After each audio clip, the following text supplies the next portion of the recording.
Period হয়েছে আমার, please napkin ব্যবস্থা করো একটি। আজ বাসর ঘর আমাদের। আজকে তোমার পিরিয়ড হবে, আগে বলো না কেন? আসলে অদ্র আমি জানতাম না আজ আমার এই অবস্থা হবে। দয়া করে একটা ন্যাপকিনের ব্যবস্থা করো। একই তো বাসরটা নষ্ট করে দিলা, আবার বলছো ন্যাপকিন আনতে। এই সব কিছু আনতে পারবো না আমি। এমন করো কেন আদ্র? তুমি তো একজন শিক্ষিত মানুষ, এই সম্পর্কে তোমার ধারণা আছে। এই বেশি কথা বলিস না। ছি, তুমি সামান্য বাসর করতে না পারার জন্য এমনভাবে কথা বলছো। এই তুই জানিস একটা ছেলের কত ইচ্ছে থাকে এই বাসর ঘর নিয়ে, আর তুই সব ইচ্ছে আমার ধুলে মিশিয়ে দিলি। সত্যি আমি জানি না আজ আমার পিরিয়ড হবে। যদি জানতাম তাহলে ভিডিও পিছিয়ে নিতাম। এইসব মিথ্যা ব্যানআউট করা বন্ধ কর। আমি তোমাকে কেন মিথ্যা বলবো? এখানে আমার মিথ্যা বলে কি লাভ? অনেক লাভ আছে। কি এমন কি লাভ আছে শুনি একটু? আমার মন বলতেছে তোর অন্য কোনো ছেলের সঙ্গে সম্পর্ক আছে। এই কারণে পিরিয়ডের অজুহাতে দিয়ে আমাকে দূরে সরিয়ে দিচ্ছিস, যাতে তোর সঙ্গে কোনো শারীরিক মেলামেশা না হয়ে যায়। অদ্র, শ্রাদ্ধ বিয়ে করা স্বামীর মুখে এমন কথাবার্তা শুনে ঈশা বেশ আশ্চর্য হয়।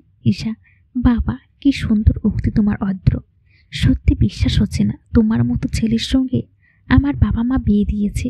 অদ্র, কেন মিথ্যা বললাম নাকি কিছু?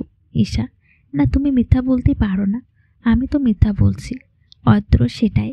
ঈশা, জানো একটা মেয়ের পিরিয়ড হলে কীরকম ব্যথা সহ্য করতে হয়, কত কষ্ট করতে হয়। অদ্র, এই পৃথিবীতে তুমি একা একটা মেয়ে না, আরও পৃথিবীতে মেয়ে আছে। ঈশা, তুমি কি আমার জন্য একটা ন্যাপকিন ব্যবস্থা করতে পারবে না? অদ্র, না পারবো না, এমনি মাথা গরম আছে, আরও গরম করিও না। ঈশা, ঠিক আছে, লাগবে না। অদ্র, ঈশা, ঠিক আছে, শুরু করো। অদ্র, কি শুরু করবো বুঝতে পারলাম না। ঈশা, আমার এই শরীরটা তো তোমার চাই, নাও ভোগ করো। অদ্র, তোমার নাকি পিরিয়ড হয়েছে।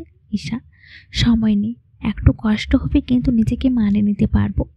ঈশার কথাটি শেষ হতে না হতে অদ্র পাগলা কুত্তার মতো ঈশার উপরে ঝাঁপিয়ে পড়ে নিজের মনের বাসনা পূরণ করতে থাকে। এইদিকে ঈশার চোখ দিয়ে অঝরে পানি পড়তে থাকে। সে মোটেও ভাবতে পারেনি তার বিবাহিত স্বামী এমন ভয়ঙ্কর একটি মানুষ হবে, যে কিনা নিজের স্বার্থের জন্য সব কিছুই করতে পারে। এরপর নিজের ইচ্ছে মতো ঈশাকে ব্যবহার করে তাকে ছেড়ে দেয়।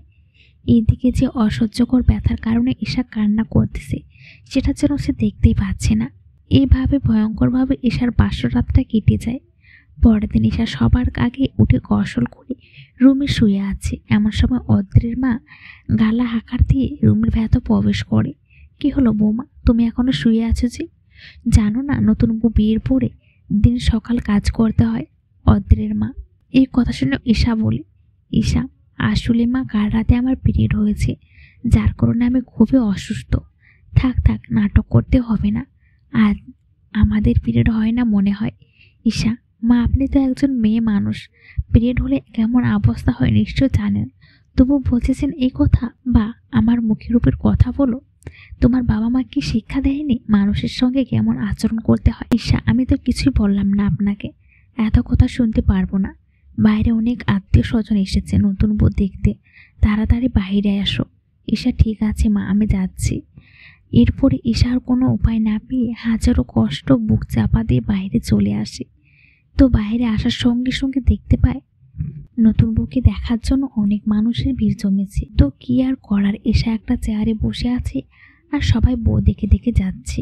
বেশ কিছুক্ষণ যাওয়ার পরে হঠাৎ একটি লোক এসে এমন একটা কথা বলেছে শুনে পুরো বাসার লোক ঈশাকে সঙ্গে সঙ্গে বের করে দেয়। কে আসলো আর কি এমন কথা বললো, এটা জানার জন্য পরবর্তী পর্বের জন্য অপেক্ষায় থাকুন।